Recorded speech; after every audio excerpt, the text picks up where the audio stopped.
Assalamualaikum teman-teman, apa kabar? Nah, sekarang Bu Aci mau bercerita nih tentang kisah Nabi Nuh. Kemarin Bu Aci udah cerita tentang aku sayang keluarga. Nah, hari ini Bu Aci mau bercerita tentang kisah Nabi Nuh. Nah, Nabi Nuh merupakan putra dari Lamik bin Mata. Nabi Nuh hidup selama 950 tahun. Wah, lama banget ya. Kita aja rata-rata hidup di dunia itu kalau tidak 60 tahun, paling maksimal juga 80 tahun. Nah, pengikut Nabi Nuh beribadah kepada berhala. Mereka sesat selama bertahun-tahun. Bu Aci, berhala itu apa sih? Nah, berhala itu merupakan patung yang bentuknya seperti manusia. Bahkan ada juga yang patung berbentuk binatang. Nah, pada zaman dahulu sebelum Nabi Nuh diutus Allah untuk berdakwah, ada 5 tokoh muslim yang sangat soleh, yaitu Wad, Suwa, Yagut, Ya'uq, dan Nasir. Nah, 5 tokoh muslim itu wafat. Nah, pada orang tua pada zamannya, untuk mengenang kesolehan para tokoh muslimnya, membuatlah patung 5 tokoh muslim itu yang bertujuan untuk mengingat kesolehan para tokoh muslim itu agar kita tidak lupa akan kesolehannya. Nah, para orang tua pada masa itu wafat dan anak cucunya bingung. Patung itu tuh dibuat untuk apa? Sehingga disalahartikan oleh mereka bahwa patung tersebut itu dipakai untuk menyembah. Makanya mereka untuk meminta kebaikan, dihindari dengan keburukan itu meminta kepada patung-patung tersebut.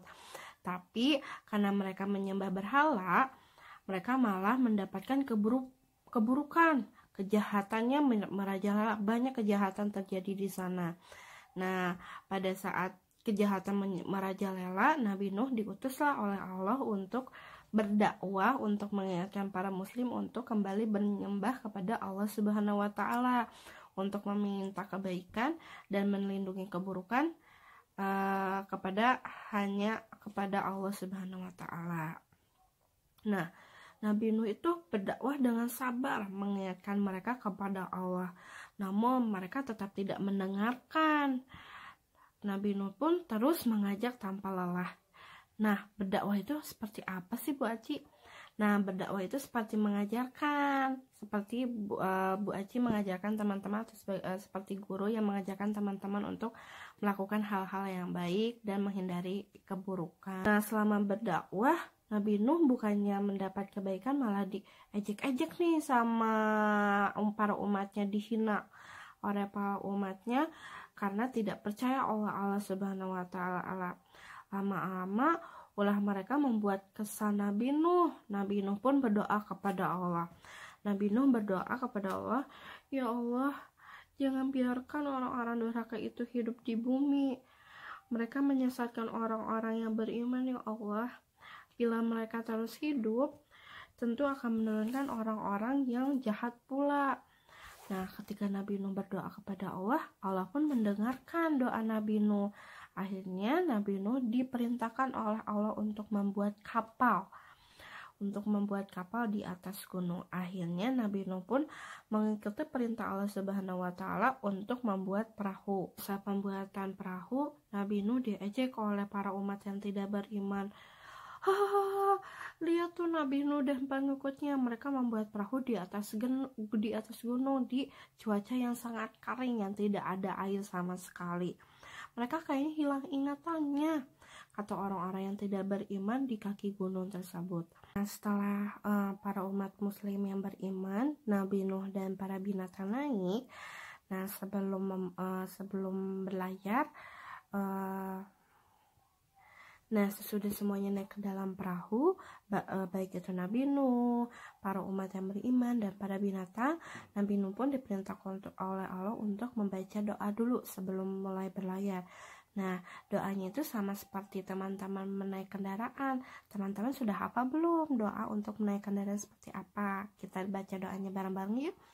Bismillahirrahmanirrahim. Bismillahi majreha wa mursaha inna rabbil ghafurur rahim. Amin. Nah, setelah membaca doa naik kendaraan tersebut, turunlah air di atas langit.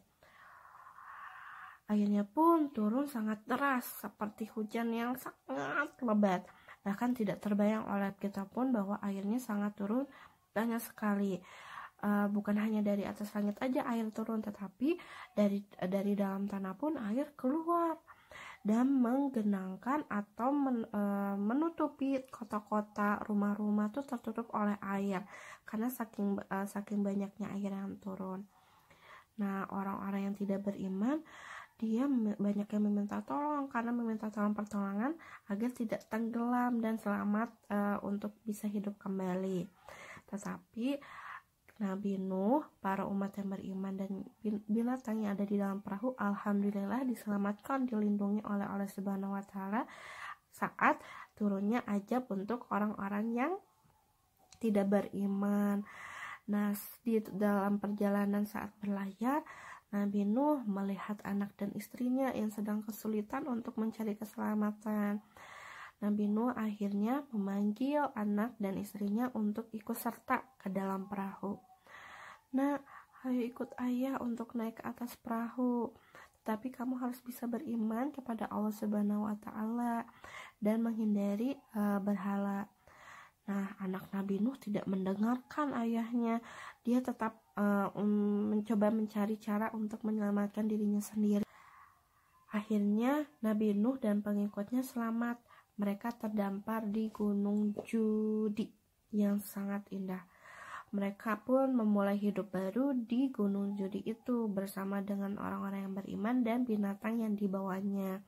Mereka terlihat bahagia karena selamat dari azab yang Allah turunkan. Mereka bahagia karena sudah diselamatkan oleh Allah Subhanahu wa taala karena kesalehan dan keimanannya yang selalu menyembah kepada Allah Subhanahu wa taala. Hikmahnya, Allah sangat senang sama anak-anak yang soleh yang ingin masuk ke dalam surganya Allah. Anak soleh itu seperti apa? Anak soleh itu tidak mengejek, karena mengejek itu sebenarnya juga tidak baik. Itu bisa menyakiti atau membuat sedih teman-teman kita yang diejek. Jadi teman-teman tidak boleh ya mengejek teman-teman sekolahnya, tidak berantem, tidak melawan kepada orang tua. Dan anak-anak soleh itu rajin dalam sholatnya, dalam ibadahnya, selalu berbuat baik kepada teman, mau menolong teman-teman yang sedang kesulitan, mau membantu orang tuanya seperti membereskan kamar, membereskan tempat makan setelah makan, membereskan baju kotornya, memakai baju sendiri, dan melakukan hal-hal yang baik lainnya. Yuk jadi anak soleh yang berbakti kepada orang tua dan melakukan hal baik kepada orang lain agar menjadi penghuni surga, menikmati keindahan surga di atasan. Nah, untuk kisah Nabi Nuh hari ini sudah selesai. Nanti teman-teman tunggu kisah Nabi selanjutnya ya dari guru-guru yang lainnya. Dadah, assalamualaikum. Jangan lupa ya subscribe, like, dan komen.